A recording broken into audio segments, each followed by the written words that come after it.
Kan di era revolusi industri 4.0 merupakan perubahan fundamental dalam cara kita belajar dan mengajar. Revolusi industri 4.0 yang ditandai oleh perkembangan teknologi seperti kecerdasan buatan AI, Internet of Things, robotika, dan komputasi awan telah mengubah lanskap pekerjaan dan kebutuhan kompetensi yang diperlukan oleh tenaga kerja global. Dalam konteks ini, pendidikan di era ini harus beradaptasi untuk mempersiapkan generasi muda dengan keterampilan yang relevan. Ada beberapa poin penting tentang pendidikan di era revolusi industri 4.0 ini. Yang pertama ada keterampilan digital dan teknologi. Pendidikan tidak lagi hanya berfokus pada literasi tradisional seperti membaca, menulis, dan berhitung. Sekarang keterampilan digital menjadi sangat penting. Siswa harus memahami konsep dasar teknologi seperti pemrograman, penggunaan perangkat lunak, dan pemahaman tentang kecerdasan buatan. Nah, seperti teman-teman juga tahu, kalau zaman sekarang menulis bisa menggunakan digital, membaca bisa menggunakan digital, tidak harus dengan buku. Jadi di era sekarang itu semuanya serba digital. Yang kedua ada pembelajaran berbasis teknologi. Teknologi seperti komputer, tablet, dan perangkat seluler telah menjadi bagian integral dalam pembelajaran. Pembelajaran online, platform, e-learning, dan sumber daya digital digunakan untuk mendukung pengajaran tradisional.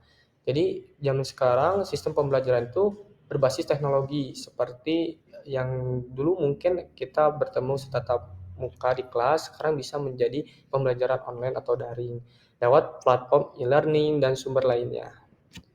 Dan yang ketiga, ada pembelajaran berbasis proyek dan kreativitas.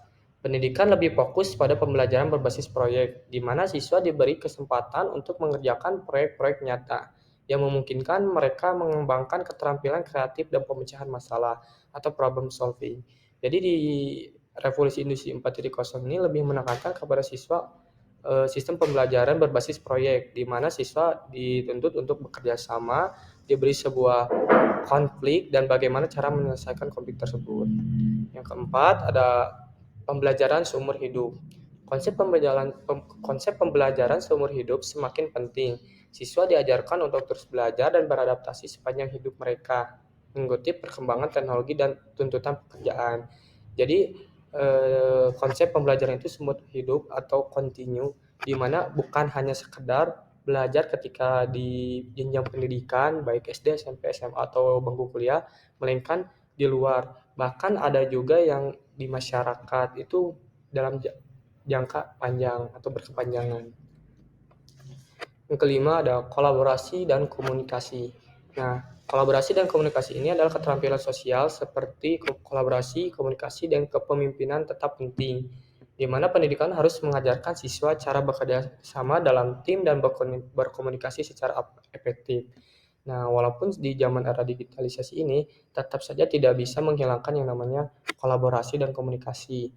Nah, komunikasi itu sangat penting, teman-teman, apalagi di era digital sekarang itu, di mana kita itu harus bisa berkolaborasi dalam teknologi, bagaimana cara kita mengembangkan teknologi, bagaimana cara kita berkomunikasi dengan teknologi.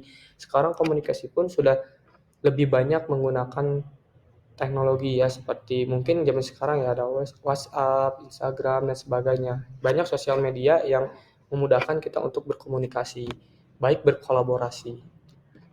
Yang keenam ada fleksibilitas. Fleksibilitas merupakan perubahan teknologi yang terus berlanjut dengan cepat. Pendidikan harus fleksibel dan adaptif. Kurikulum harus dapat berubah seiring perkembangan teknologi dan kebutuhan pasar kerja. Jadi yang namanya kurikulum itu harus terus berkembang mengikuti teknologi yang berkembang juga. Kalau misalnya kurikulumnya tidak berkembang, maka eh, siswa akan ketertinggalan dalam hal teknologi tersebut. Yang ketujuh ada etika digital dan keamanan. Nah, pendidikan harus mencakup aspek etika digital dan keamanan informasi. Siswa perlu memahami implikasi etis dan teknologi dan bagaimana melindungi data pribadi dan informasi sensitif. Contoh video di mana di dalam suatu perusahaan atau industri itu sekarang sudah semuanya menggunakan robot ya teman-teman. Sudah tidak menggunakan lagi manusia dalam mengerjakan sebuah produk atau memproduksi sebuah produk. Jadi kesimpulannya, pendidikan di era revolusi industri 4.0 ini bertujuan untuk menciptakan individu yang siap menghadapi perubahan, berpikir kritis, dan memiliki keterampilan yang relevan Dengan kebutuhan dunia kerja yang harus berubah, hal ini menciptakan paradigma baru dalam pendidikan yang lebih dinamis dan berorientasi pada hasil yang relevan dengan tuntutan zaman.